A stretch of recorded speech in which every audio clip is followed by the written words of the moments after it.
Jadi gue mau ceritain suatu kejadian di salah satu kota tua di Sulawesi. Nama kotanya ini Gorontalo. Ada ibu-ibu namanya Bu Nunu. Ini gue samarin ya namanya. Oke, Bu Nunu ya. Bu Nunu ini umurnya sekitar 45 tahun. Karena suaminya juga udah meninggal, jadi Bu Nunu tinggal sendiri. Oke, dia nggak punya anak juga gitu nih? Ada Moy, jadi dia tuh punya 2 anak cewek, tapi masing-masing udah berkeluarga dan tinggal di Makassar. Oh, iya. Karena Bu Nunu cuma tinggal sendiri dan posisinya gak kerja apa-apa, jadi Bu Nunu ini hidup dari sisa tabungan uang suaminya. Sampai akhirnya Bu Nunu ini kangen banget sama anak-anaknya. Dia pengen banget ketemu anak-anaknya yang ada di Makassar.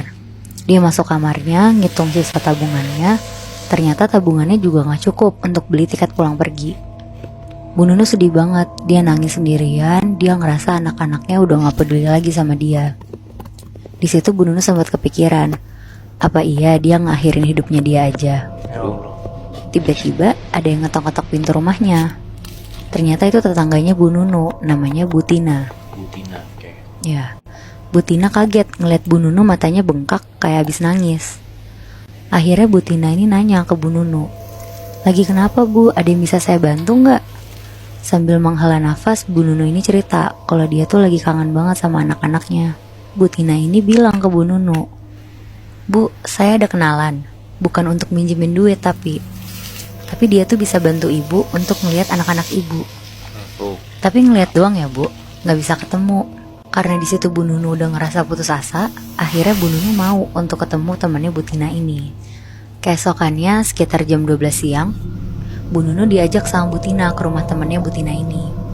Kita sebut aja nama temannya ini Pak Burhan. Bu Nunu cerita ke Pak Burhan tentang keluh kesahnya mau ketemu anak-anaknya. Terus Pak Burhan ini nanya ke Bu Nunu, Bu, tapi ini gak semudah itu ya. Ibu emang gak harus bayar saya pakai uang untuk melihat anak-anak ibu. Yang penting ibu setuju dan ikutin arahan saya. Karena Bu Nunu mikir ini cara termudah untuk ketemu anak-anaknya, akhirnya Bu Nunu setuju untuk minta bantuan Pak Burhan. Terus Pak Burhan ini bilang, Bu, habis dari sini tidur sore hari menjelang maghrib ya.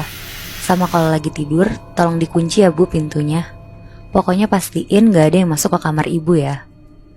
Walaupun Bu Nunu bingung, tapi balik lagi, karena dia mau ketemu anak-anaknya, akhirnya dia nurutin apa kata Pak Burhan.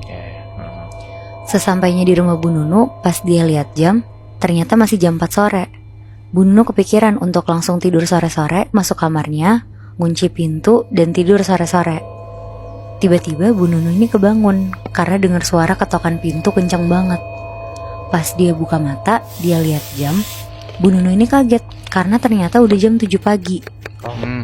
Dia kaget banget kenapa bisa tidur dari jam 4 sore sampai jam 7 pagi.